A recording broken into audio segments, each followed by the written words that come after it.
Welcome back to the channel. Today we're going to be looking at some new tips and tricks for the Ableton Move. They've just updated it, so most of it's going to be going over some of the new updates, but there will be some tips and tricks in there as well. The first one is quite cool. See, I've got two bass notes in there. What if we wanted the first one shorter? So normally we'd do this, but now we can do this.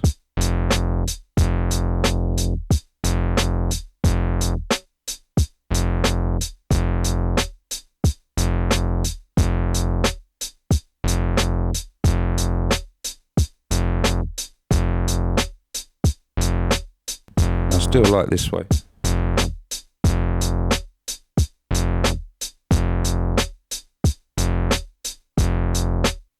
So that's cool. Also, this is really good for overlapping notes. We could have this.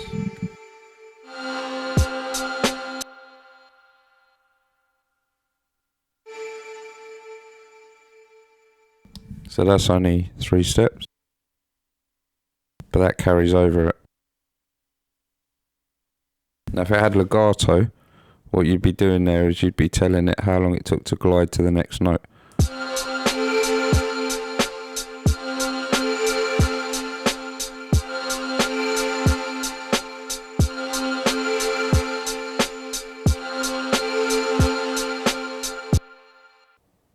The next one would be adding a clip.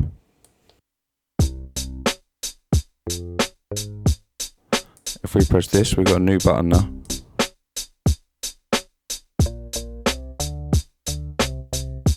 That was terrible.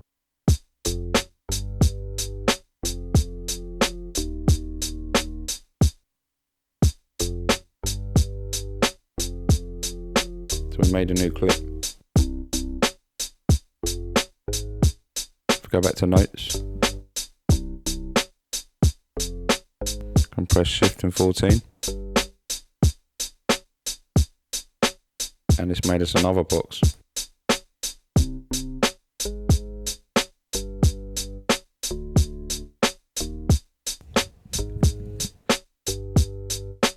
So let's quantize that. So now we've got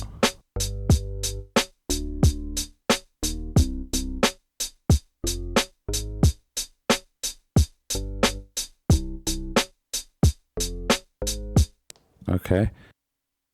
The next one is to do with chopping. If we get our choke kit and we get some chords, that's perfect. So now if we start moving this, we can see that we want to go in fine. So to go in fine, you need to hold Shift, turn. But the problem you find is sometimes it's difficult. You end up doing sort of like gymnastics. So double tap it and it locks. Absolutely brilliant. The next one, Freebeat showed me this. I didn't know about this one. But when you double tap this, this locks as well. So if you had 4 bars going, if I make it 4 bars, or however many bars, it doesn't matter. You can double tap 1 bar and it will just play that bar. Or you can play, like click there and it will just play those bars. And if you wanted to work on 1 bar, just click that. That's really good. That is a really good trick or tip. I didn't know that at all. The problem is with something like this is they change it so often and they add so many features. It's sometimes hard to keep up. The original manual didn't explain all of this. So the next one. It says when checking for updates, a notification is now displayed if no update is available. Move is now prevented from entering display standby mode while updating. It's probably a safety thing. Improved how parameters are reset after sampling into a drum pad. So we're seeing some proper good fixes there. And then one of these things that's listed under bug fixes says when step automating playback effects, you now see the parameters which are active at the step's position. So to me, this takes it closer to Electron devices. I'll show you what I mean. Okay, so these have got cut-off set. So if I put some steps down,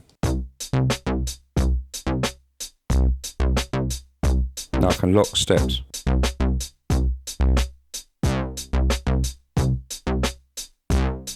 But now it displays what each step is on. So if I touch this step and touch this, 200, touch this one, 296.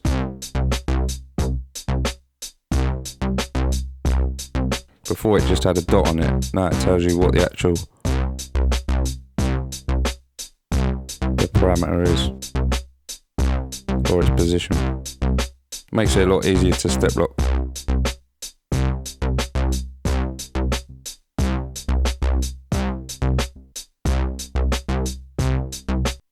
So that's listed under a bug fix, but to me that's a really good new feature. Okay, so the next one, we've got a little beat going, and what if we wanted to DJ filter on it? I know they're just introducing the auto filter, but on something like this kit, for example, we could change the saturator for a delay, and the first preset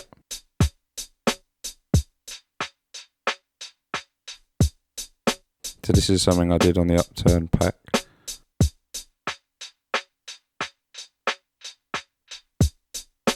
It's just a way of using the delay as a filter, really.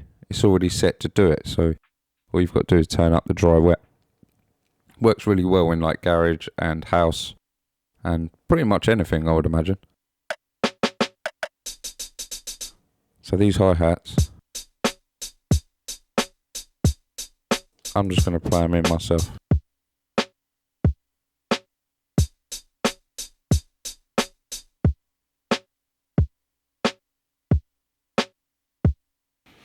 So if I just press record,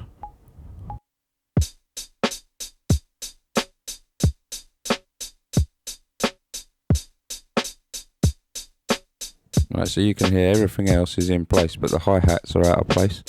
So now you can quantize just one pad. So what you want to do is hold shift 16 and press the pad. So there you go. It's now quantized just that pad. And just to prove it has, I'll move the snare off. We will draw in our own hats again.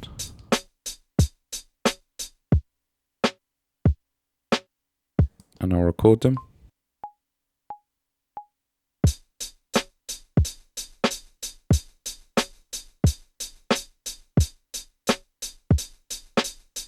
So they're well off, which sounds cool, but they're well off. So let's try quantizing just the pad.